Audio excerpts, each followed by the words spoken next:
Welcome back to the show, everybody. I'm Megan Fox, and I am on vacation, but I didn't want to leave you alone. I wanted to show you what is going on to one of our good friends, Dave Neal, friend of the show. Great guy, Dave Neal. You remember him from the Laura Owens, Clayton Echard scandal. His channel has really blown up in recent days over his Blake Lively, Justin Baldoni coverage, which I've sort of been following, but not that closely. But Dave really blew up, and his channel went over 100,000 subscribers. Go and congratulate him, by the way, because he deserves it. Well, look who's after him. Taylor Lorenz. She has written this article. Well, she was fired from the Washington Post, so she had to write somewhere else, somewhere called ZTO, which I've never heard of. So let's read this article and hear what she's saying about our good friend. Lively versus Baldoni, how right-wing influencers, oh, that's going to burn Dave. He's going to hate that, are weaponizing the fight to take down Me Too. Taylor Lorenz writes that conservative commentators are leveraging the high-profile case to dismantle support for Me Too and amass unprecedented audience growth. So last month at the Conservative Political Action Conference, CPAC, Megyn Kelly took the stage in front of thousands of people. Have you heard about what's happening with the Blake Lively versus Justin Baldoni case? She asked the crowd. Are you obsessed with this case? There are millions of people who are obsessed with this case. Over the course of the next 20 minutes, Kelly spoke in detail about Lively versus Baldoni. She called Lively, who claims that Justin Baldoni, her co-star in the movie It Ends With Us, sexually harassed her and created a hostile work environment, a high-maintenance diva bully brat. Yeah, that's pretty accurate.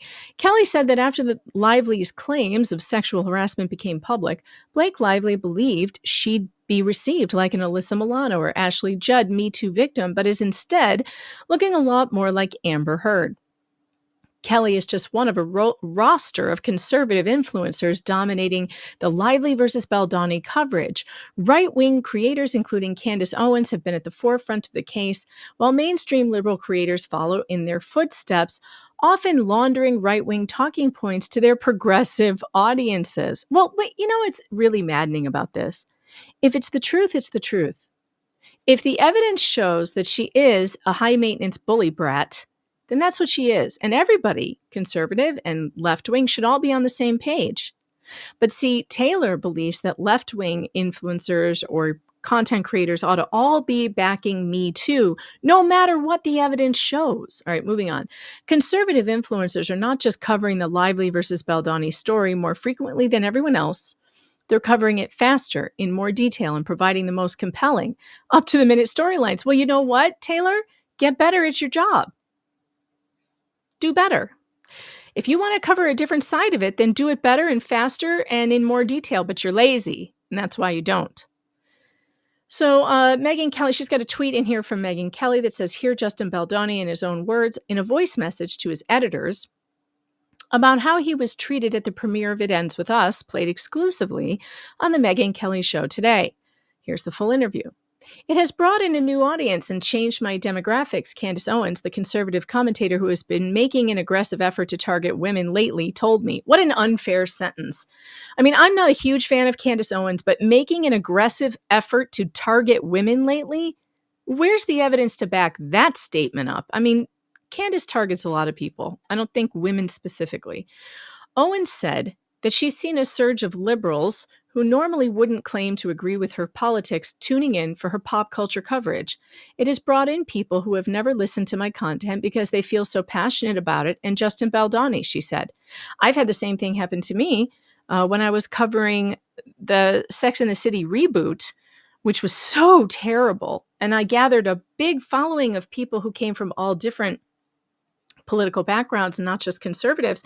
And you guys have stayed with me because, most of what we cover here, it doesn't have to do with politics. It just has to do with evidence and truth and things we find interesting. And my motto, let's make Americans friends again. No matter who you want to vote for, we should be able to agree on things that are so obvious, like when someone is lying. Owens has relentlessly live-streamed herself discussing the case, posting about it on Instagram and X. She created an entire YouTube playlist on her channel documenting her coverage. So, Go look at my playlists. I've got a playlist for every topic that I have ever covered, and I have hundreds of videos on some. I think the most I have is 80 some videos on the Maya Kowalski case. I mean, who cares? Why is this news? Which is approaching 25 million collective views. In a complaint filed by Lively's team with the court on February 25, Lively's attorneys cited Owen's coverage as deeply influential over public sentiment, noting that a slew of online content creators have spread misleading accusations. This sounds familiar. Amber Heard did this too. The filing claims that Owens' posts are setting the media narratives about the case.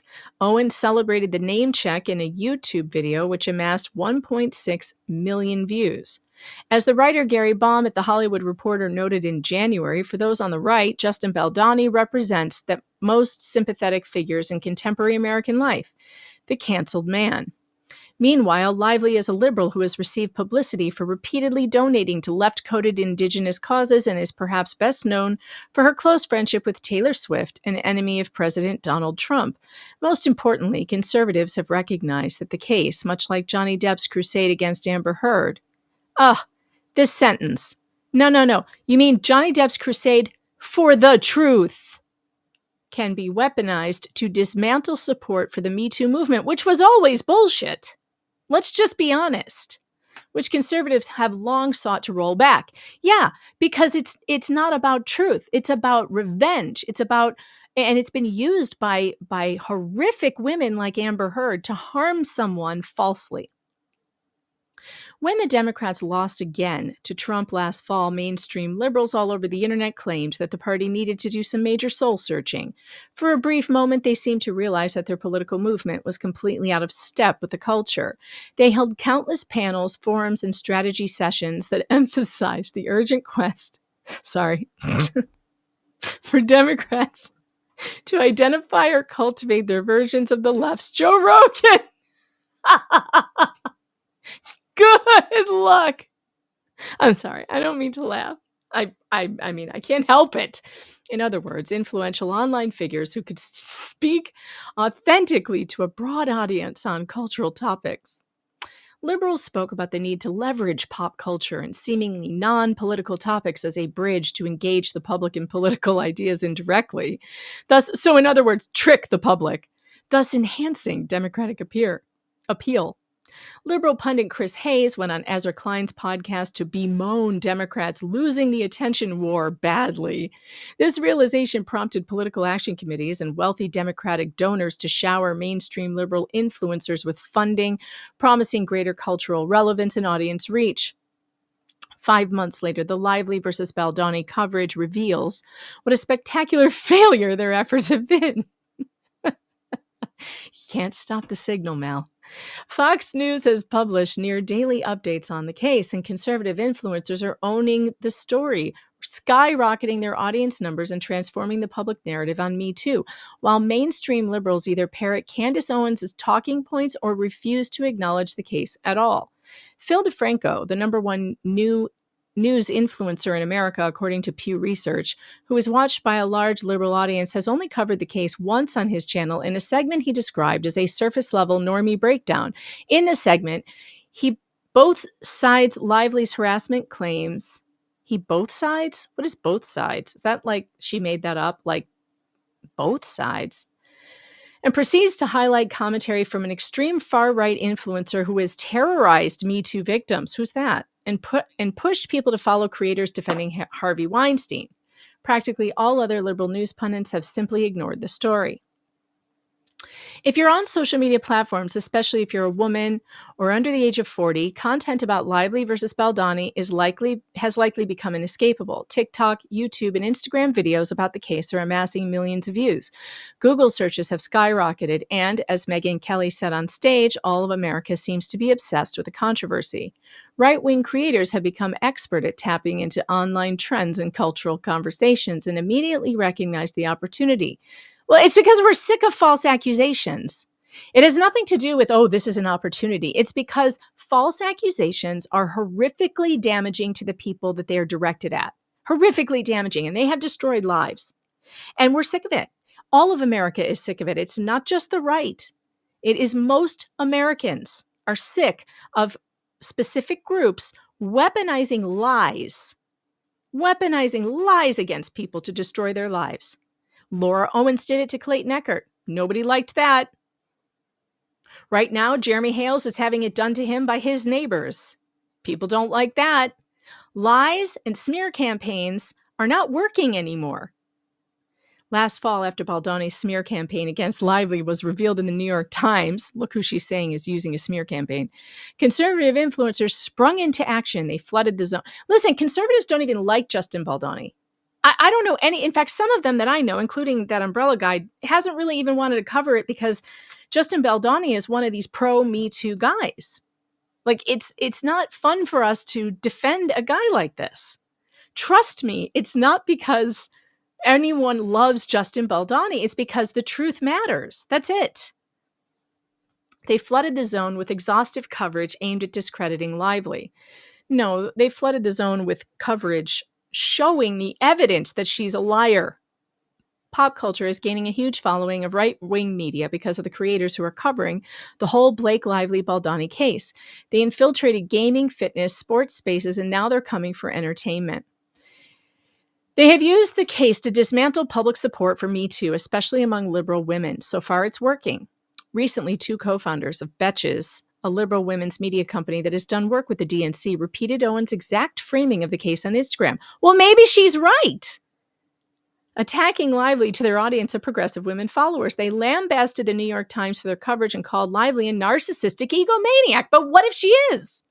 She is. So what if it's true? It's true. And just because you're on the left doesn't mean you should tell lies. In fact, you shouldn't. No one should tell lies. Everyone should be on the side of truth. It's a vindication for me, Owens told me. I'm not kidding when I say that I was the first public person in the political sphere. No, she wasn't. On the day that Me Too started trending, I made statements against it. She was not the first person on the political right to make statements. This is the kind of thing that drives me crazy with Candace Owens. No, Candace. Those of us who have been working in the conservative movement, writers, everybody at PJ Media, everybody at Town Hall, everybody at Red State, come on. Everybody at the Daily Wire, we were all talking about it. You were not the first person. This is the kind of thing. It's like, stop. She's like, I invented the question mark. I have not moved my position on Me Too at all, she added. I've been consistent, but people weren't ready to hear it. I've written an entire book about it. So, do I run around saying I'm the first person to have written a book about Me Too? And by the way, you can pick that up on Amazon. It is called Believe Evidence, The Death of Due Process from Salome to #MeToo. And you can buy that today. Go to Amazon. Brett Cooper, a conservative influencer. Where do we get to Dave? I know Dave's in here, but okay, blah, blah. Brett Cooper. She's complaining about Brett. We don't need to read all of this. I really don't want to read all of Taylor Lorenz's stuff. Oh, here he is. Here he is. Okay, let's see. Is she even going to mention him?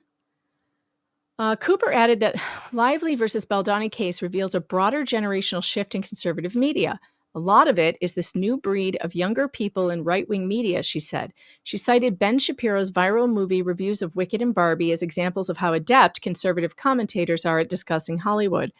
The older generation of conservatives, she said, they looked down on art. They looked down on Hollywood. They felt like it was not important. They looked at celebrities as something that should be shunned, like a cancer on society or whatever. I don't think most of us these days, the Bens, the Candaces, the Amirs, we don't think that way. We're very engaged in culture and in art. I was an actor. I'm a bona fide theater kid. Yeah, me too. And I love movies, so I agree with the statement. As a young person who's on social media, I've engaged with all of these stories, and I understand their relevance in a way that probably older generations of conservatives didn't. I'm watching these videos with you. I'm watching these insane celebrity things unfold. I'm watching the same crappy movies that you are, and we should talk about it because this is real life. Now, here she's put in Dave Neal's artwork from his video. And so she's basically lumping him in with conservative commentators, which of course we know he's not. Dave is as far left as anybody I've ever met. He's like a Bernie bro. I mean, he's out there on the left. God love him. I love Dave, and he's absolutely entitled to all of his political opinions. And some of them are good. Some of them I disagree with, but on some things we can agree. But Dave is not a conservative. And look at how she has not given him not even a name credit. She has not credited his artwork. She has not mentioned his channel. She has not linked his channel. And she did not identify that he is not a conservative. But she's put him in here, like just smearing him with her hit job on conservative YouTubers. Now, what's interesting is that Dave called her out on Twitter. Let's get over there actually and see it, because Dave put this out. He said, "Hey, Taylor Lorenz, a friendly progressive here. I saw my YouTube art was used in a piece about right-wing commentators covering Blake versus Justin. Could you give my thumbnail credit and or also specify that I am not a conservative YouTuber? Cheers." He's so optimistic. Dave, this is never going to happen. She's never going to correct herself. Ask that umbrella guy. He will tell you. I've left that message for him saying, she's not going to do that. I like that IT Goatee Brad said, "No, Dave, you will forever be associated as right wing now. One of us. One of us." And Rosalind had a very good point here. She said, "Calling out mainstream media will get you slapped with a conservative label real fast." Sorry, Dave. It's true. If he doesn't toe the party line, he will be slapped with the alt-right label, which is completely unfair. It's not who he is. This is dishonest journalism, and there's a reason why Taylor Lorenz was fired from the Washington Post. Now, I'm scanning through here to see if she mentions Dave. I have not pre-read this, and I don't want to read the entire thing because it's like blah, blah, blah, blah, blah. Just whining and complaining that that conservatives are right about this issue, and that some other YouTubers who are not conservative are also right on this issue, and they're sharing and they're, amassing big audiences. Well, boo-hoo, go do better at your job if you want a big audience. That's your problem, Tay-Tay. If you don't have a big audience, you're doing something wrong, and you're not telling the people what they want to hear, which is the truth. People are tired of being gaslit by the media. All right. Did she even mention Dave? No. Nothing about Dave at all, but she used his artwork. That is really low. But what else do we expect from Taylor Lorenz? I'm still scanning. My God, this is a lot of words. I mean, who's going to read all of these words? Yeah, so she never even mentioned him. Never. But she has the nerve to put his artwork in here. Look, I stand with Dave Neal. Dave Neal is not a conservative, but he is a very decent dude. He is a very good guy who stands up for the truth, who seeks out answers, who looks at evidence. He's very smart, and he deserves every new subscriber that he's gotten from this case. That's all for me today, folks. Go over to Dave's channel. Give him a like, give him a subscribe, tell him I said I think he's fantastic, and welcome to the alt-right club.